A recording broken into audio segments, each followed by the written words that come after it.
Well, welcome to Bear Mountain today. We are working on, this is our big fall project. We are rebuilding our crate house. We'll show some pictures of what it used to be, but it was a PVC crate house that we built in 2011.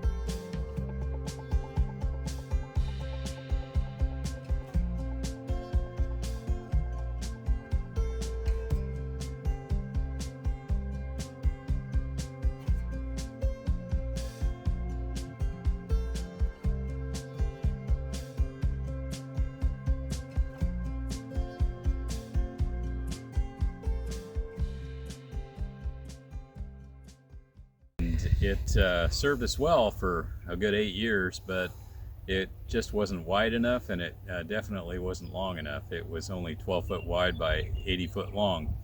We're replacing that structure with a steel structure. The hoop system is from Farmer's Friend, and this is one of their Caterpillar tunnels that we've modified the design a little bit. We're basically using the hoop system with the rebar in the ground and the tie-off anchors on the individual hoops.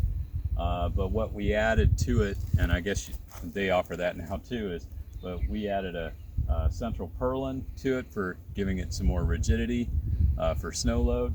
And that way we can put some supports in if we're going to get a snow event to kind of give us some time so we don't have to be out here emergency, running around trying to scrape snow off of this tunnel. And the ends, this is our typical hoop house end design with the cable tightening system. What we do, the reason why we do this is the plastic, once we have it attached, we'll use our ratchet system and move the end to tighten it up. And then at that point too, we'll finish off tightening in the purlin.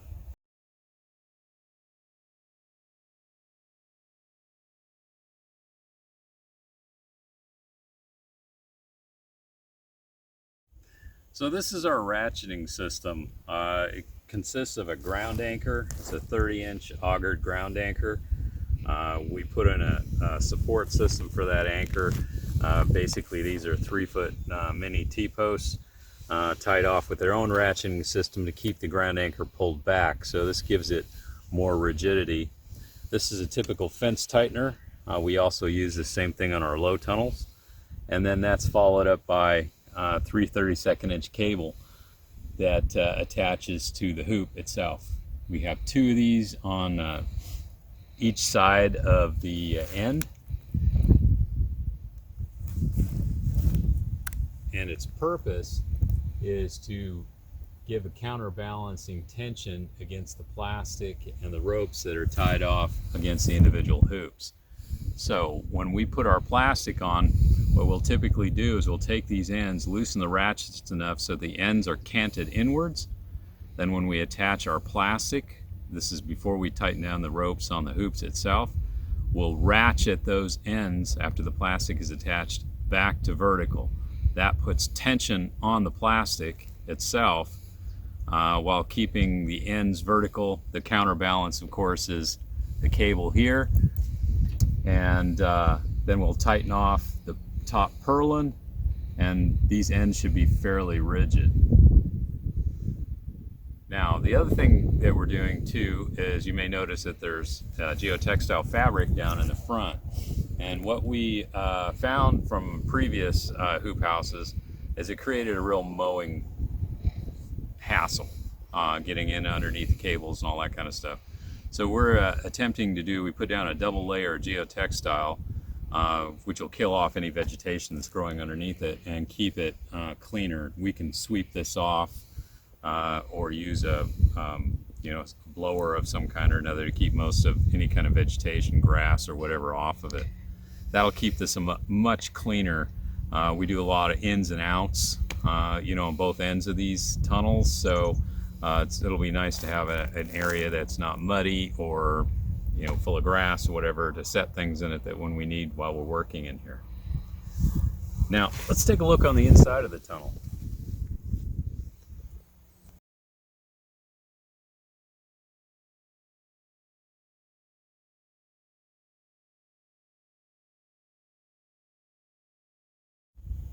Okay, the dimensions of this house are 16 foot wide inside from each side of the rib at ground level. To the height is it's probably close to 8 foot at the purlin center. So this gives us plenty of room. And as I talked about, we got the actual bent pipes from Farmer's Friend LLC. And they are using basically top rail for chain link fence. That's essentially what this is. It's 1 3/8 inch 17 gauge steel. So I mean, you can get it at any home center. If you had your own jig, you could bend these yourself, I suppose. But the nice thing was these were all pre-bent, sized. They had a nice ground anchoring system at the base of them, and so to tie the ropes off, it's really slick. So that's why we kind of went with it, and they had a deal at the time too. So inside, we have coated the total inside with geotextile fabric. Now, there was a fabric already laid down that was 12-foot wide piece for the inside of the old house, and so what we did is we just took some 4-foot wide stuff and made filled in the blank spots on the apron, so to speak. We folded it in half so it's double, so it'll also keep anything from growing on it. And this stuff will all flatten out nicely. Now what you see here is our crate system.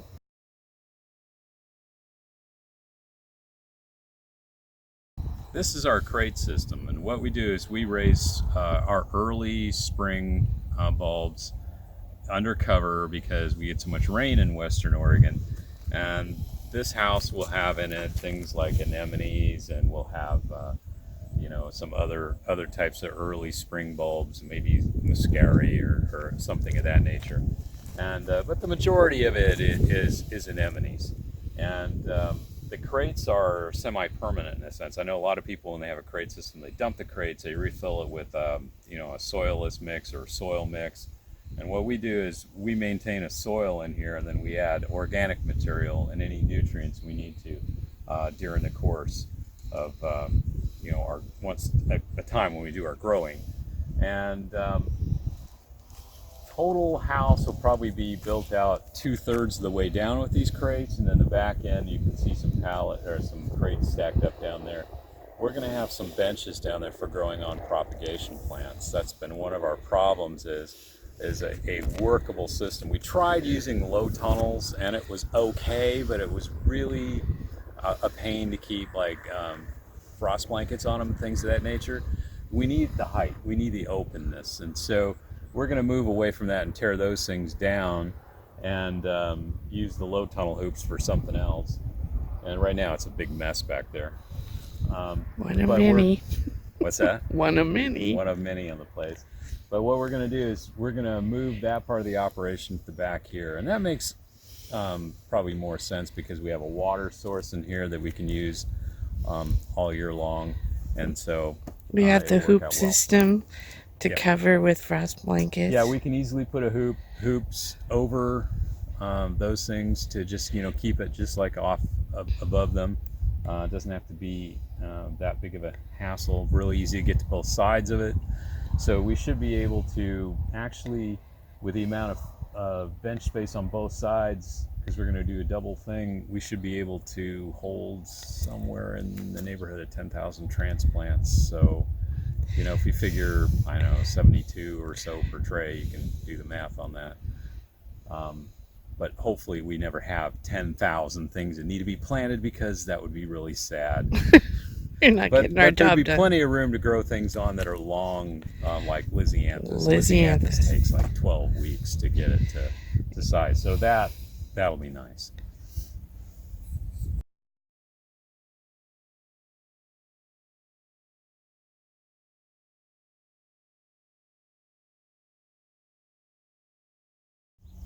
Okay, these hoops are just regular utility grade 3/4 inch PVC, or not even PVC, I think it's like poly pipe. And we just use these just to suspend frost blankets over the growing things in the crates. And most of the things we grow can take light frost outside. We don't have to worry about it. But if we get nights that are going to go down in the low 20s or the teens, which we do occasionally get, we need to put a frost blanket over these things, and that's what this system's for. They're pretty widely spaced, you know, good 6 feet apart, roughly. And really it's just a matter of putting the frost blanket on. Then we just use some clips to just snap it right onto it like that. And that kind of holds it in place because there's no wind or breeze in here. Now, on the crate system, the irrigation we use is really pretty simple. It's just drip tape 3 strips, and the emitters are 4-inch on center, so it's much tighter than you would say you normally do for the field, and that's because we want more emitters over the space of the crates. Since things can flow through these crates very fast, we don't irrigate for a very long period of time. Typically, this system is on in 15-minute pulses, so we'll let it go. Actually, sometimes, depending on how damp it already is, it may only be 10 minutes. And it'll run both zones, both sides, and we typically do somewhere near about 100 crates on a run. And when we finish out building out the crates, we're going to have basically 4 zones in here of this same type of thing, with a 3/4 inch header and the drip tape attached to that with a valve. Really pretty simple. How long have we had these tapes?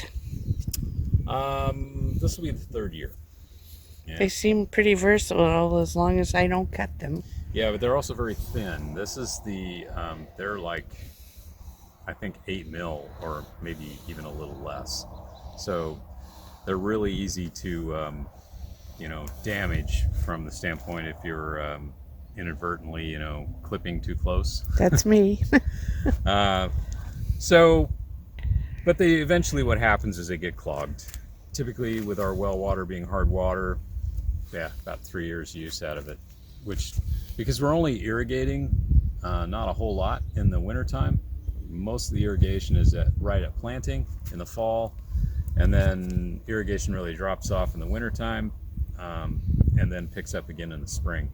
And then once things are finished, there's no more irrigating. So that's why you're getting, several years of use out of a pretty thin tape. One of the things that comes up is people think that, hey, if you put these crates, they're up above the ground, so you're not going to get rodents. Big surprise. Not true. Not true. Voles and mice climb. Oh, yeah. They can climb. I've seen them climb straight up a wall. I don't know how they do it, but they do. And so if you have voles and things like that in your area, we use a lot of snap traps, and luckily we have a few cats that hang around and a bunch of foxes, so vole population is kind of in balance right now. But we do occasionally get infestations, and it's devastating because you can come out and, in a night they can take out a lot of stuff. One time digging out the anemones, I dug up a little nest of mice. Yeah, once you're digging the bulbs out at the end of the season. Yuck. Yeah, you find all kinds of fun things. So, yeah, we're going to try something, though, with garlic. Yeah, that was supposed to be a little bit of a repellent to them. Like plant a clove of not a super huge variety garlic, but just a regular culinary garlic in each crate. Just put one in there. You just kind of alternate them around, one end of the crate to the other, depending, and see if that has any kind of repellent feature to it. They'll probably just eat around it, but It's worth a try. That's what we do, experiment.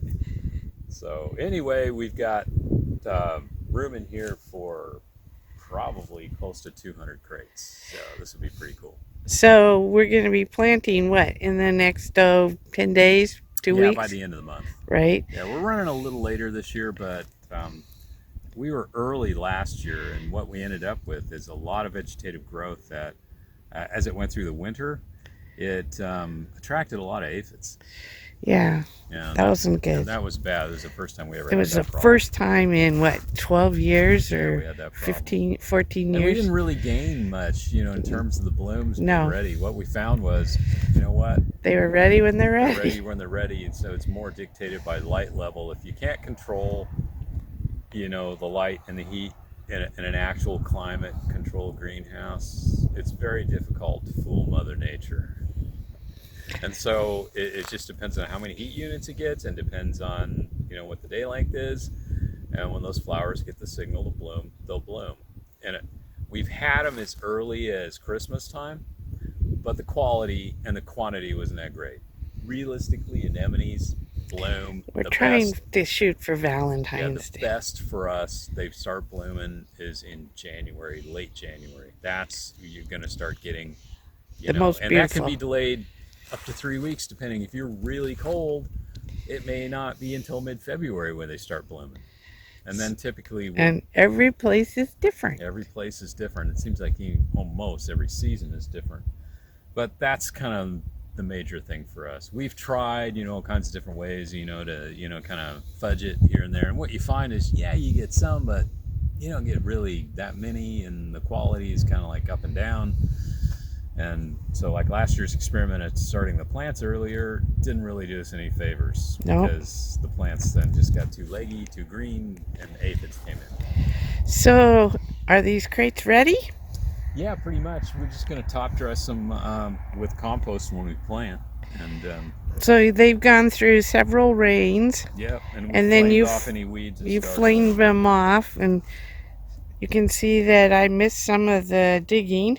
Yeah, we have some volunteer anemones in here. But We always do, no matter how thorough I am. hard to get 100%. So all we're now waiting for is a perfect day to pull the plastic. Well, a little bit. I have some more construction. I've got to put the guy wires on the back end, and we have to tack down the final top of the purlin, the wiggle wire channel on top, next to the purlin, and then we should be ready to go. But it's got to be a perfect day. There's just the two of us. And yeah, that'll be another video. The fun of us hanging on to 100 feet or more. Watch two old people try to skin a hoop house. Yeah, that'll be something. It'll be either awesomely cool or what a disaster. Well, luckily we have neighbors that, their houses will stop the plastic before it goes too far. It won't go. We just need the wind to come from the northeast. Yeah. That'll help push it over the top instead of sending us sailing. Yeah, that's the point. What we want is as calm as possible, but if we have any breeze at all, that it comes from the side that pushes the plastic into the greenhouse, and not up away over from it. Yeah, so if it's away from it, we're chasing. We have to spool the plastic out on this side simply because of the room. So this is on the north side of the greenhouse, and so that's what we're waiting for. Luckily, this time of year, a lot of our winds are coming from the northeast. So when it happens, we just got to get everything done. Yeah, it's going to be an early morning day to do it too. So it's going to be kind of an interesting thing. We're hoping to be able to do it this next week, and then once we have the plastic on, it'll be planting time. So stay tuned. Yep. So anyway, folks, want to thank you for watching today, and just wanted to catch you guys up on one of the projects that have been keeping me busy for the last few weeks. And then once we get this all done, we also got to do cleanup. It's fall. Oh, fun. So bye-bye. Bye.